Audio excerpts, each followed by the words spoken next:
하나님의 은혜와 사랑을 감사합니다. 한 주간도 지켜주시는 은혜에 감사의 마음으로 올라왔습니다. 또한 하나님께서 은혜 주셔야 살 수 있다는 믿음으로 사모하는 마음으로 이 시간에 하나님께 올라왔습니다. 우리의 마음을 다하고 뜻을 다하여 우리 하나님을 예배하도록 성령님이여 주장하시고, 그리고 예수 그리스도 안에서 우리가 하나님 앞에 산 제물들이 되기를 원하오니 저희들이 연락되게 하여 주옵소서. 주 성령께서 우리 가운데 충만하게 임하여 주시고 우리 모두를 주장해 주실 줄로 믿사오며 예수님의 이름으로 기도하옵나이다. 아멘. 다 같이 기립해서 임재 찬양을 드립니다.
나의 영혼이 잠잠히 하나님만 바라며 나의 구원이 그에게서 나오는도다. 오직 그만이 나의 반석이시요 나의 구원이시요 나의 요새이시니 내가 크게 흔들리지 아니하리로다. 하나님은 영이시니 예배하는 자가 영과 진리로 예배할지니라. 감사와 찬양과 경배와 영광을 세세토록 살아계셔서 모든 만물을 주장하시는 아브라함과 이삭과 야곱의 하나님 여호와께 올려드립니다. 주님 홀로 영광을 받으시옵소서. 하나님은 창조자이시고 모든 것의 주인이실 뿐만 아니라 우리의 구원자이시고 생명의 근본이시고 우리의 소망이시고 그리고 영원히 우리의 삶을 이끌어주시는 목자이심을 믿으며 이 시간도 주 앞에 예배합니다. 우리의 마음과 생각이 온전히 하나님께 집중되도록 저희들을 주장하여 주옵소서.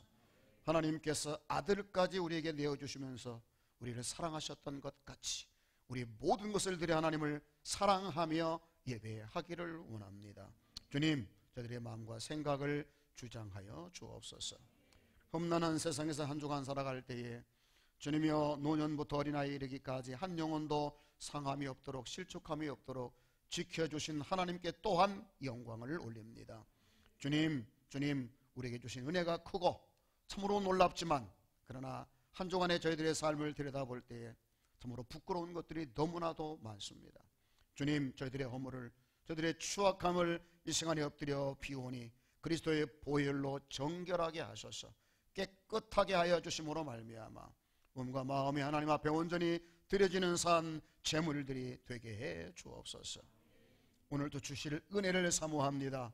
하늘의 생명과 은혜로 가득 채우셔서 우리도 충만한 복된 심령이 되어지므로 또한 세상에서 한 주간 살아갈 때에 축복의 통로로 살아가게 하시고 하나님과 동행하며 살면서 하나님의 사람으로서의 빛을 발하게 하옵소서. 이곳 세워전을 알고 교회가 이 지역사의 등대가 되기를 원하며 구원의 방주로서의 역할을 온전히 감당하기를 원하오니 온 성도가 깨어서 기도하고 연합함으로 이 사명을 감당케 하옵소서. 주 홀로 영광 받으실 줄로 믿사오며 예수님의 이름으로 기도하옵나이다. 아멘.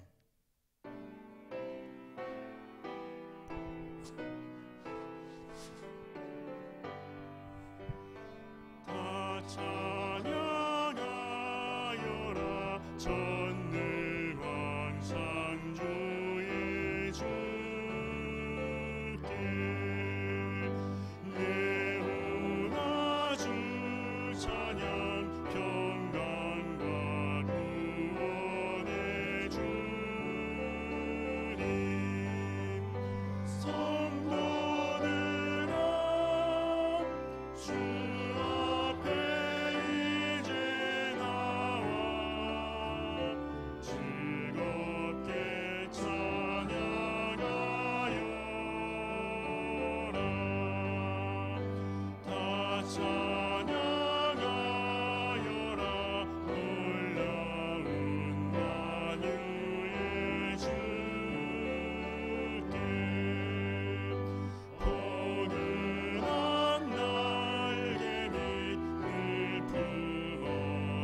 교독문 47번 시편 105편의 말씀 교독하겠습니다.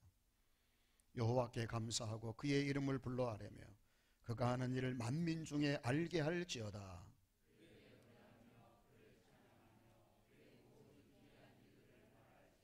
그의 거룩한 이름을 자랑하라.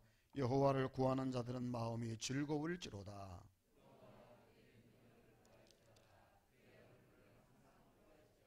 그의 종 아브라함의 후손 곧 택하신 야곱의 자손 너희는 그가 행하신 기적과 그의 이적과 그의 입의 판단을 기억할지어다. 그는 그의 언약 곧 천대에 걸쳐 명령하신 말씀을 영원히 기억하셨으니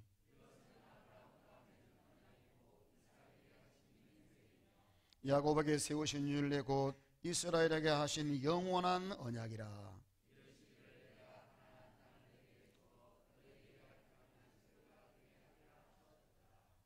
아멘.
하나님의 말씀 민수기 19장 11절에서 22절까지로 되어 있는데요, 너무 길기 때문에 줄여서 11절에서 13절까지만 읽도록 하겠습니다. 내용들이 비슷비슷한 내용들이 많기 때문에 11절에서 13절입니다. 자, 우리 한 마음으로 같이 읽도록 하겠습니다. 사람의 시체를 만진 자는 이레 동안 부정하리니 그는 셋째 날과 일곱째 날에 제물로 자신을 정결하게 할 것이라. 그리하면 정하려니와 셋째 날과 일곱째 날에 자신을 정결하게 하지 아니하면 그냥 부정하니 누구든지 죽은 사람의 시체를 만지고 자신을 정결하게 하지 아니하는 자는 여호와의 성막을 더럽힘이라. 그가 이스라엘에서 끊어질 것은 정결하게 하는 물을 그에게 뿌리지 아니하므로 깨끗하게 되지 못하고 그 부정함이 그대로 있음이니라. 하나님께서 우리 모두를 지켜주시고 은혜 주시고 평강 주시기를 축복합니다. 언젠가 누가 문자를 보냈더라고요.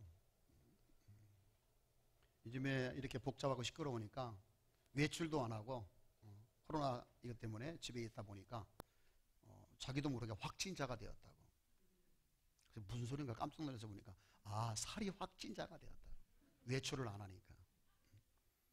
뭐 어떤 문제를 만나도 항상 어떻게 보느냐가, 또 어떻게 해석하느냐가 그 문제가 은혜가 되기도 하고 우리에게 고통이 되기도 하는 것 같아요. 우리 그리스도인들은 믿는 구석이 있습니다. 창조자 하나님이 나와 함께 하신다.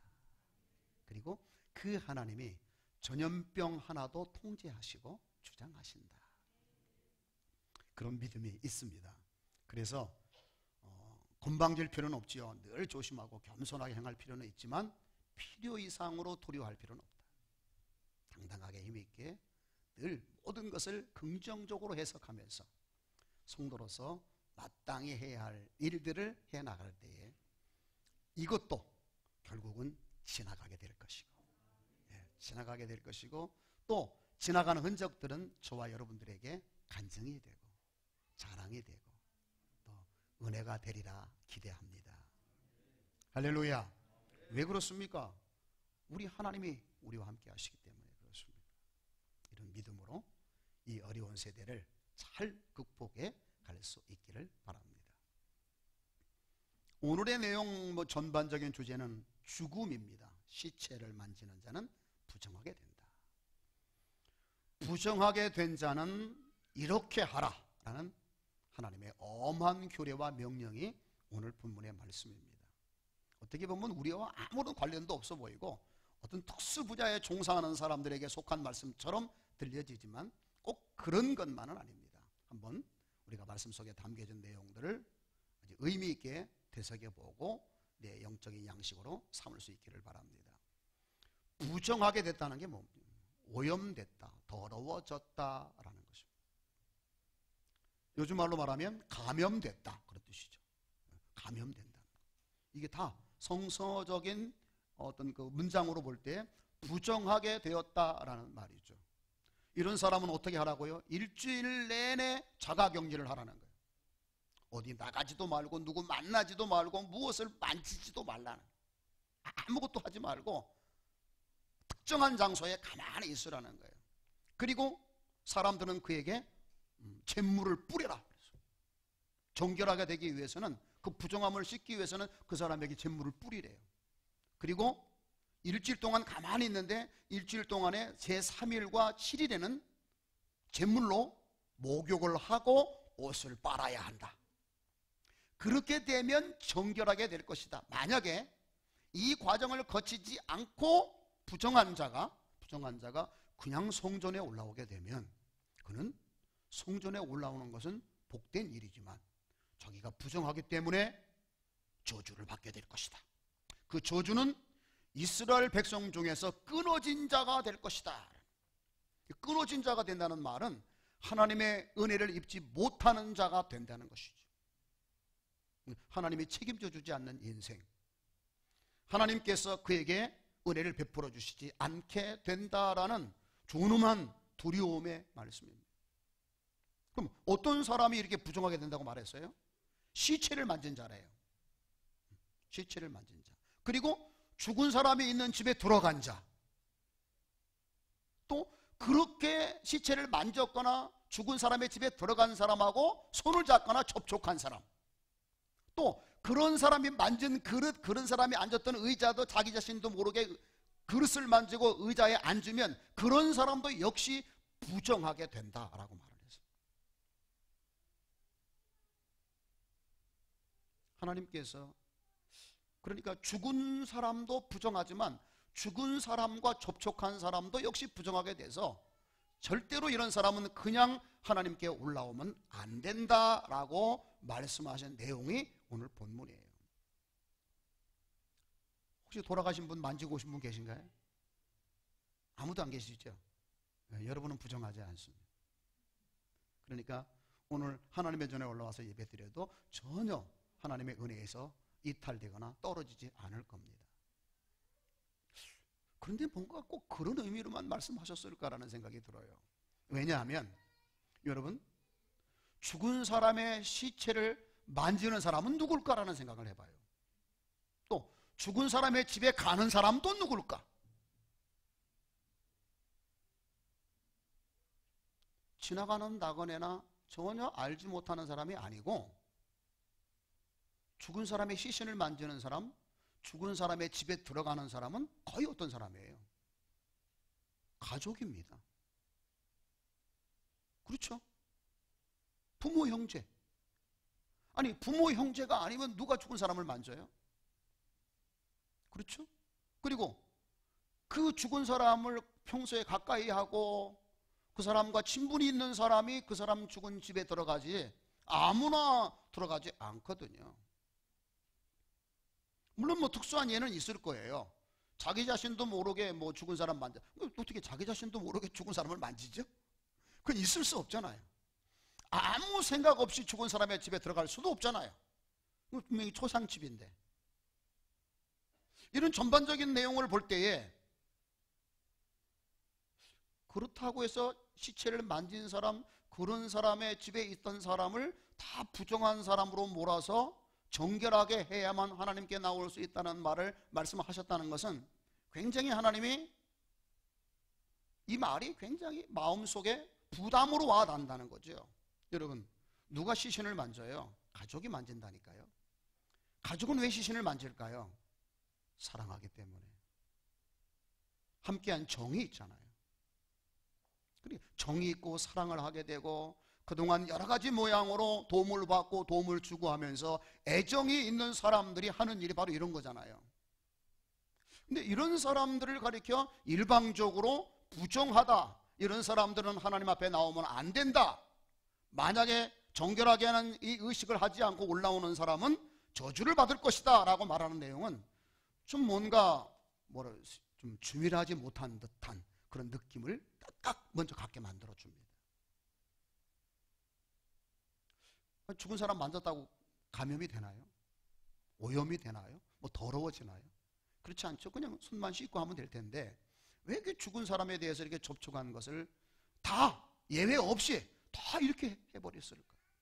이렇게 말을 하면 어떤 느낌이 드냐면 죽은 사람은 굉장히 부정한 사람이구나, 정말로 죽은 사람은 절대로 가까이 해서는 안 될 불행의 저주의 덩어리구나 라는 느낌을 확 갖게 되는 거예요. 사람이 죽는 건 정하신 하나님의 이치잖아요. 사람이 살다가 언제 죽어요? 하나님이 부르실 때 죽는 거예요. 우리 인생은 반드시 하나님이 부르면 가게 돼 있어요. 그래서 여기서 있는 저나 여러분이나 언젠가는 죽은 사람이 됩니다. 아멘? 우리는 한번 죽어요. 이게 하나님의 정하신 뜻이에요.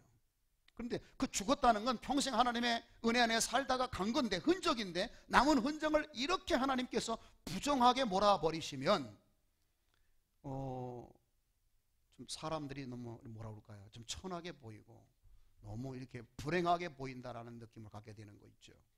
그러면서 무슨 생각을 했느냐면은, 이렇게 하나님이 일방적으로 죽은 사람에 대해서 다 이러지 마시고 굳이 그렇게 부정한 사람, 안 그런 사람을 구분해서 했으면 얼마나 좋았을까.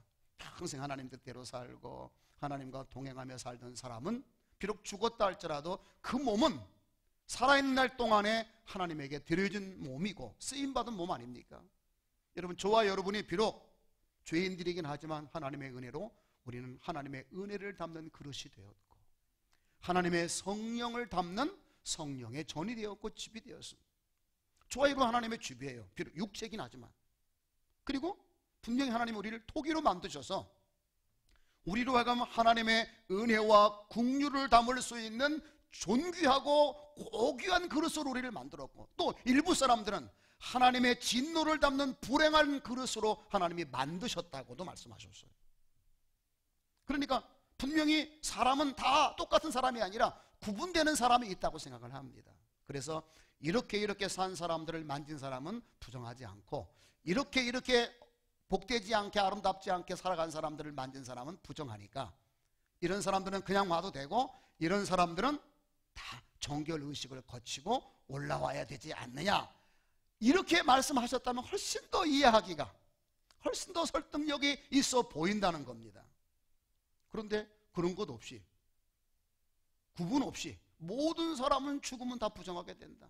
그리고 그 죽은 사람이 아버지든 아들이든 남편이든 아내든 내가 평소에 존경한 사람이든 사랑하는 사람이든 관계없이 그 사람을 만진 사람은, 그 사람과 함께한 사람은 다 부정하게 되었다 라고 말씀을 해버리고 계시다는 점이 문제라는 거죠.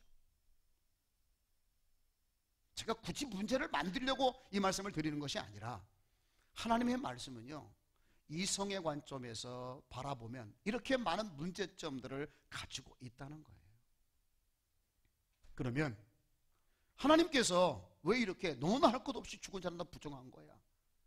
만진 사람도 부정하고 가까이 한 사람도 부정하고, 심지어는 성경에 보니까요, 그 죽은 사람의 집에 만약에 죽었을 때 그릇을, 뚜껑을 안 덮어놨으면 뚜껑 안 덮어놓은 그릇이 다 부정하게 된 거래요.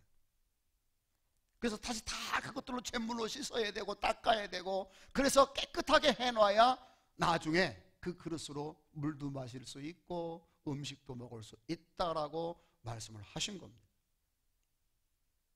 사람이 죽으면 갑자기 모든 그릇들이 막 더러워지고 막 먼지가 들어가고 막 악한 것이 막 들어가나요? 꼭 그런 건 아닌 것 같은데, 분명히 부정하다라는 말은 더러워졌다, 오염됐다, 전염됐다라는 의미가 있다고 그랬잖아요. 물론 사람이 죽으면 사람은 급속도로 부패합니다. 그래서 이 부패하기 때문에 단 몇 시간만 지나도 냄새가 나기 시작을 하죠. 그렇지만 사실 만졌다고 해서 항상 껴안고 있는 것도 아니고, 또 가까이 있다고 해서 꼭 붙어 있는 것도 아니잖아요. 멀리 떨어진 사람들은 전혀 관계가 없을 터인데 왜 하나님께서 꼭 굳이 그렇게 말씀하셔서 이 죽음이라고 하는 것을 이렇게 부정한 쪽으로만 말씀하고 계실까라는 거예요. 궁금하시죠? 저는요, 오늘 이 말씀을 통해서 하나님의 이런 면면들을 살펴볼 수가 있었어요. 항상 하나님이 어떤 말씀을 하실 때는 그 말씀 속에 뭐가 있어요? 하나님의 의도가 있어요. 그리고 하나님의 자기 계시가 있는 거예요. 나는 이런 존재다. 하나님은 어떤 분이냐? 하나님은요, 우리 인생들이 종으로 살지 않고 하나님의 백성들이 자유자로 살아가기를 원하신다는 것을 오늘 이 말씀 속에서 우리에게 선포해 주고 있다는 사실을 알아야 됩니다. 여러분, 사람이 살아가면서 크게 충격받는 일들이 몇 가지가 있는데 그 중에 하나가 뭔지 아세요? 사랑하는 가족을 먼저 보내는 거예요.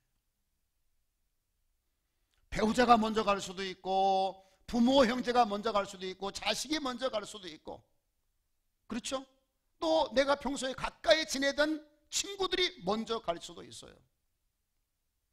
그때에 그 일을 목격한 사람과 그 집에 들어가서 그 광경을 본 사람들은 평생 지울 수 없는 나름대로의 충격을 받게 된다고 합니다.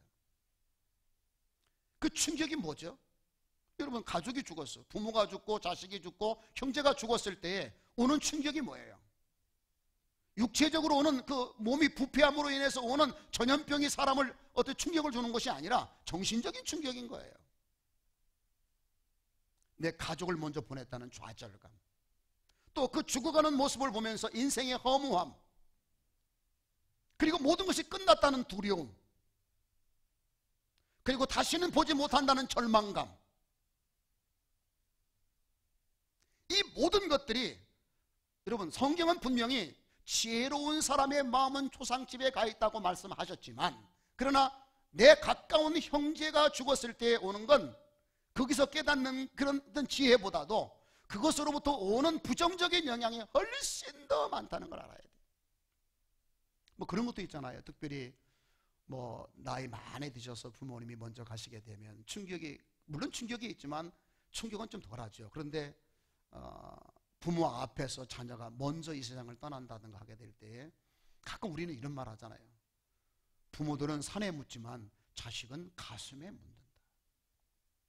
평생 그 자식을 먼저 보내만 했던 그 형제들, 그리고 부모의 마음속에 무엇으로 엄청난 무거운 그런 안 좋은 것들로 가득 심겨지게 되는 거예요. 그래서 평생 그것이 그 부모의 마음에 억눌림이 되고 상처가 되고 심지어는 트라우마가 돼서 그것 때문에 고통당하고 그것 때문에 괴로워하게 되는 일들이 얼마나 많은지 여러분 아실 겁니다. 주변에 얘기 들어서. 우리 가운데는 모르겠어요. 그런 일들은 없었다고 생각을 해요. 그런 일들은 없었다고 생각하고 그런 분들을 아마 주변에서는 여러분들이 몇 사람 보지 않았을까 생각을 하는데 바로 그런 거죠.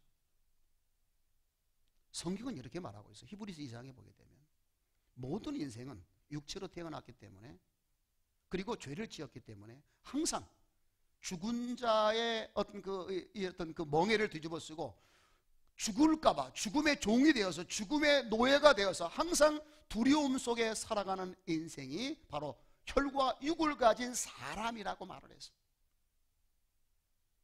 여러분 세상에 아무리 돈 많이 가진 사람도 잘 배우고 똑똑한 사람도 멋있는 사람도 죽음 앞에는 두려움 마음을 갖게 되는 거예요. 죽는다라는 말에 다 두려워하거든요.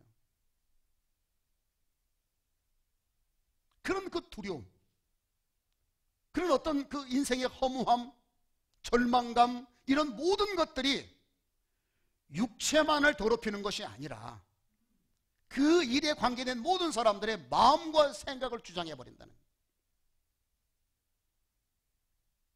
그런데 여러분 생각해 보세요. 하나님은 어떤 하나님이세요? 이스라엘 백성들이 하나님 앞에 나올 때 하나님은 어떤 마음으로 가지고 나오기를 원하시겠어요? 하나님께서 특히 예수님께서 이런 말씀하셨죠. 너희가 성경도 모르고 하나님도 모르기 때문에 오해하였구나.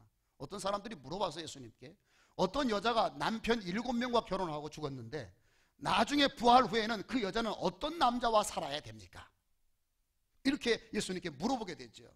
그때 예수님께서는 그들에게 이렇게 말씀하셨어요. 너희들은 성경도 모르고 하나님도 모르는구나.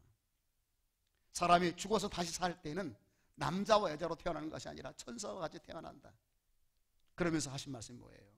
하나님은 아브라함의 하나님이요 이삭의 하나님이요 야곱의 하나님이다.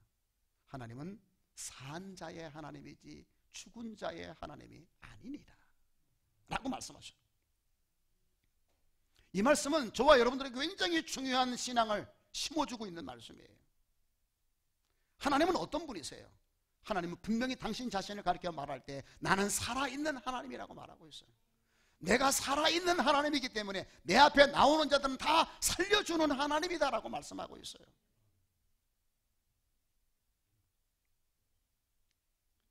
이스라엘 백성들이 하나님 앞에 나올 때에 하나님이 어떤 마음으로 나오기를 원하시는 거예요?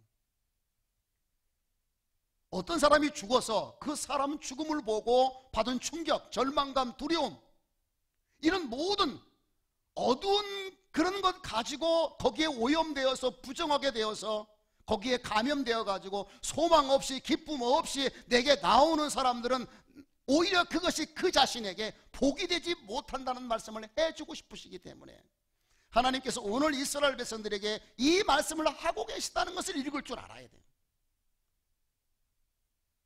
하나님은 죽은 자도 살게 하시고 산 자는 영원히 살게 하시는 분인 줄로 믿습니다. 히브리서 11장에 보게 되면 6절에 이런 말씀이 있죠. 믿음이 없이는 하나님을 기쁘시게 못합니다. 하나님께 나오는 자는 반드시 그가 계신 것과 그가 계시다는 말을 더 정확하게 해석하면 살아계시다는 뜻입니다. 살아계신 것과 또한 자기를 찾는 자들에게 상 주시는 이심을 믿어야 할지니라 하셨습니다.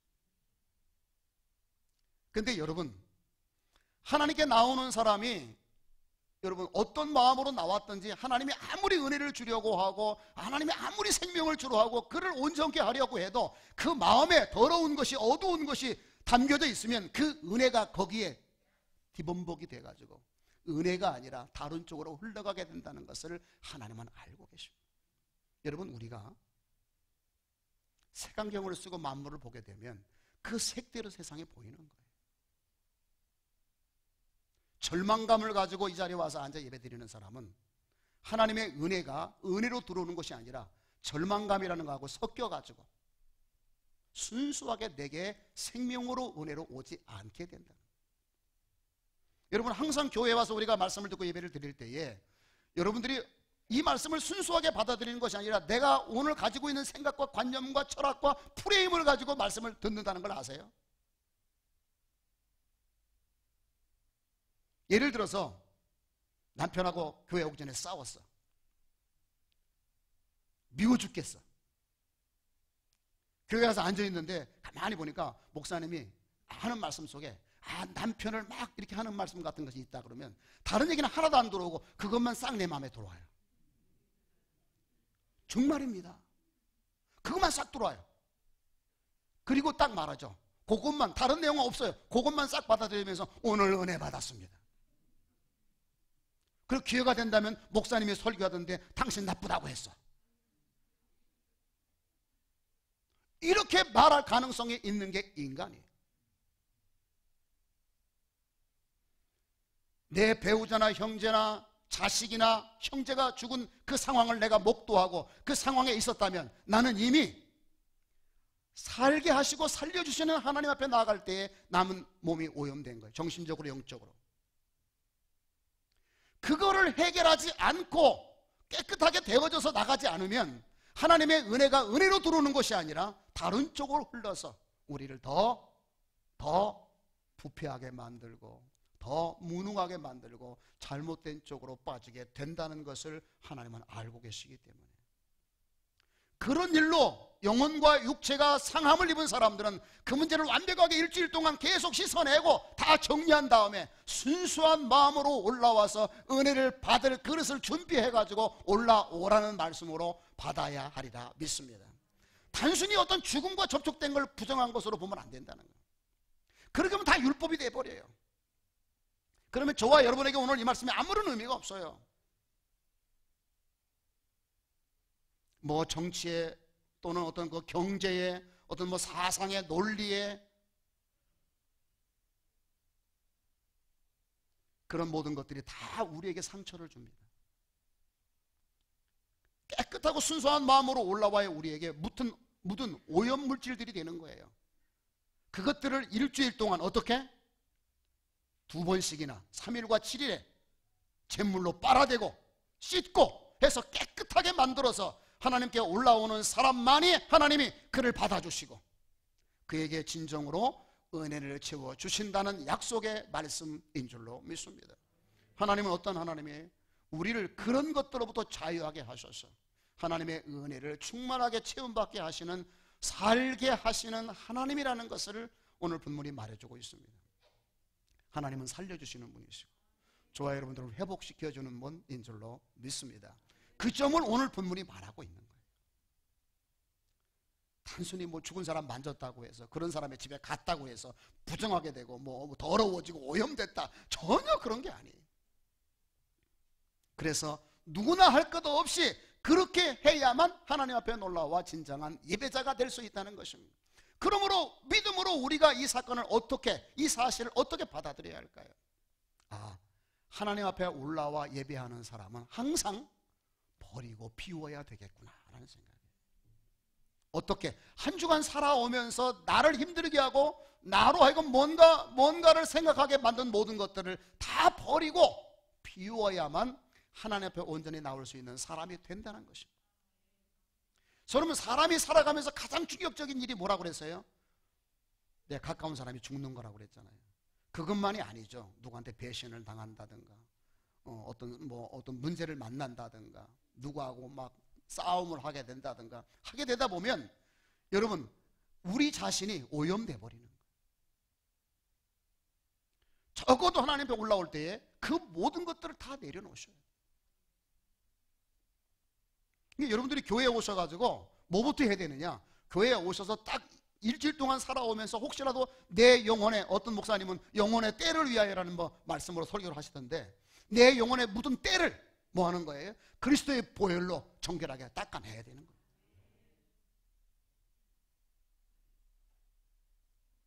여러분, 손이 더럽잖아요. 손으로 만지고 먹는 모든 음식은 다 더러워지는 거예요.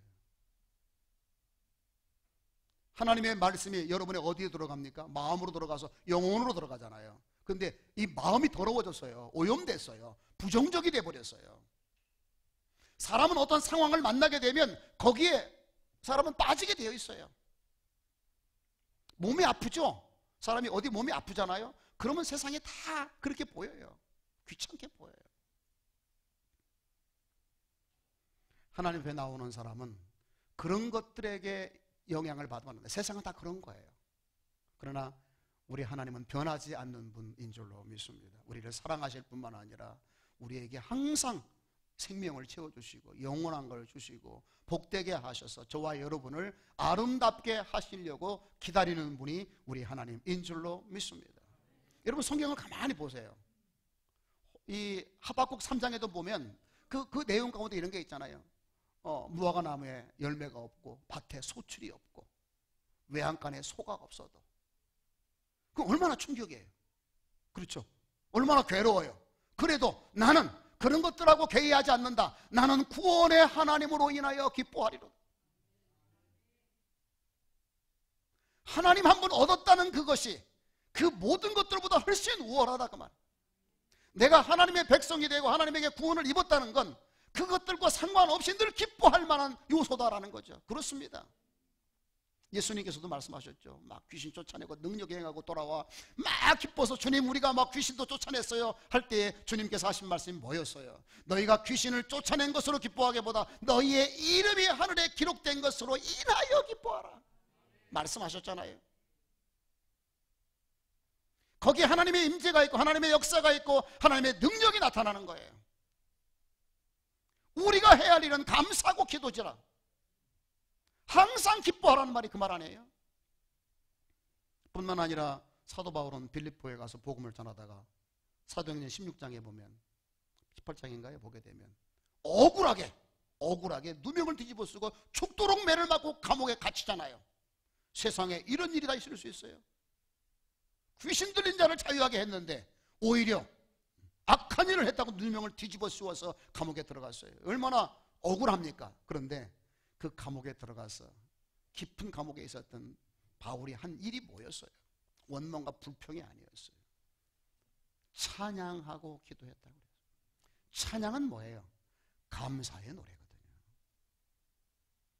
그때 하나님은 그 가운데 임하셔서 옥토가 흔들리고 문들이 열려지고 기적이 일어나고 간수장이 구원을 받는 일을 하신 줄로 믿습니다.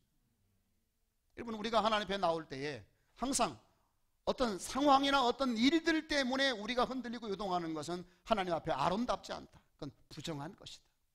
어떤 상황이 와도 그 모든 것들을 털어내고 하나님 앞에 기쁜 마음으로 감사의 마음으로 순수한 그릇을 가지고 은혜를 사모하는 마음으로 올라오는 사람이 되어야만 비로소 하나님 앞에 산 제물이 되어지고 은혜를 받을 수 있는 자격자가 된다는 것을 말씀해 주시기 위해서 오늘 이 부정하게 된 자는 이렇게 해서 정결하게 되라고 말씀하신 줄로 믿습니다.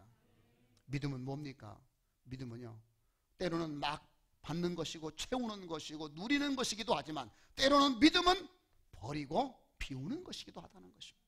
무엇을? 내가 삶을 살아오면서 경험했던 모든 것들을 비우는 거예요. 잘 나간 거면 잘 나간 것대로 내려놓으세요. 안 된 건 안 된 것대로 내려놓으세요. 항상 빈 그릇을 준비해야 돼요. 잘난 거 가지고 나오면 교만해져요. 안 된 것 가지고 나오면 불안해지고 원망이 생겨요. 그 모든 거 다 내려놓으세요. 사실 지나고 보면 다 잘났던 못났던 잘됐던 안 됐던 관계없이 하나님은 다 나를 구원하시려고 이루시는 하나님의 섭리와 역사 가운데 하나일 뿐이라는 것입니다. 결국은 다 그것들이 저와 여러분을 잘되게 할 거예요. 그런데 우리 우둔한 인생들은 내 마음에 안 들면 상처를 받아요. 상처를 받아. 야, 모든 사람들 그러잖아요. 뭐 하게 되면 오늘 부정 탔어. 오늘 부정 탔어. 예수 믿는 사람들은 그 말하면 안 되죠. 어떤 경우에도 그것에 의해서 우리의 영혼이 더러워져서는 안 돼요. 그래야만 우리의 예배가 하나님께 영광이 되어지고 영광이 되어진다는 것은요 하나님이 주시는 은혜를 우리가 제대로 받을 수 있다는 것까지 포함하는 것입니다. 하나님은 저와 여러분들을 항상 새롭게 하시고 온전케 하시기를 원하시는 줄로 믿습니다. 우리는 어떤 일을 만나도 기뻐할 사람들입니다. 왜? 구원받았기 때문에. 할렐루야. 여러분들이 정말로 엄청나게 손해보고 괴로운 일, 사람들에게 손가락질을 당하는 일을 당한다 할지라도 여러분 걱정하지 말 것은 그것도 하나님이 허락하심 속에서 있는 것이고 결국은 저와 여러분들에게 복이 되고 선이 되고 유익이 되어진다는 놀라운 비밀이 있습니다. 항상 여러분 우리는 이렇게 마음을 비워야 돼요. 제가 이 말씀을 준비하면서 마지막으로 느꼈던 게 그거예요. 아, 하나님이 이 말씀을 통해서 원하시는 게 뭘까? 바로 그거였구나. 진정으로 하나님 앞에 나올 때 우리는 어두운 부분들을 다 걷어내고 희망을 가지고, 여러분 하나님은 빛이십니다. 하나님은 생명이십니다. 하나님은 영생이십니다. 하나님은 복이 되는 줄로 믿습니다. 그러니까 모든 것들을 다 덜어내버리고 순수한 마음으로, 깨끗한 마음으로 이 시간 올라와서 사모하시면 여러분 돌아갈 때는 항상 새로운 것으로 충만하게 채워지리라 믿습니다. 이와 같은 은혜가 여러분 가운데 가득하기를 주의 이름으로 축복합니다. 아멘. 기도하겠습니다.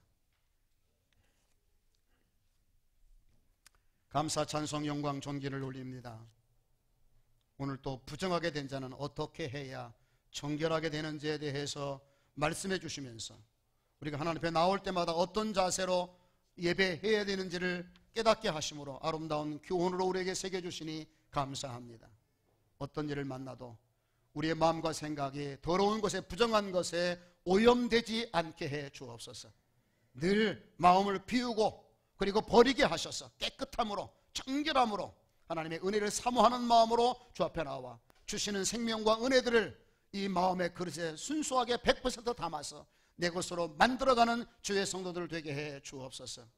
어떤 상황에 있든지 항상 우리는 좋은 것을 선택하고 복된 것으로 해석하고 만들어가는 복된 인생들이 되게 해 주옵소서. 은혜로 생명으로 우리 모두를 한 주간도 그렇게 만들어 주실 것으로 믿사오며 예수님의 이름으로 기도하옵나이다. 아멘. 다 같이 기립하시겠습니다.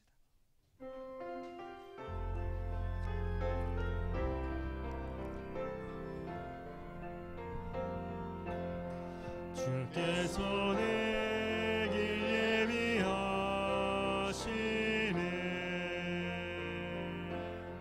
주께서 내 길 예비하시네.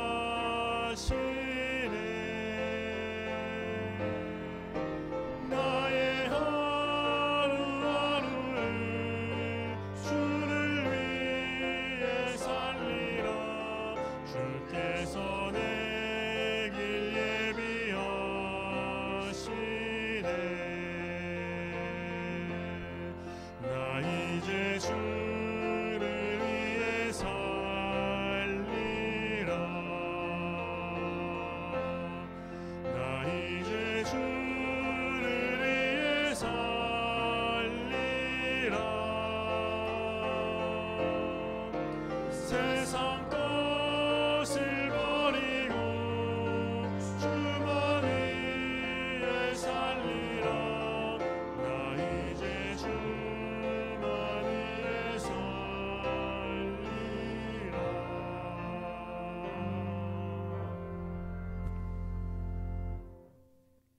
지금은 우리 구주 예수 그리스도의 은혜와 하나님 아버지의 무한하신 사랑하심, 성령의 교통하심이 항상 주 앞에 나올 때마다 비우고 그리고 버려서 정결한 마음으로 깨끗하게 되어서 온전한 예배자가 되기를 원하는, 그래서 하나님을 흡족하게 하기를 원하는 알곡 성도들 머리 위에, 그 가정 위에, 자녀들 위에, 그리고 이 나라 이 민족 위에 지금부터 영원토록 함께 있을지어다.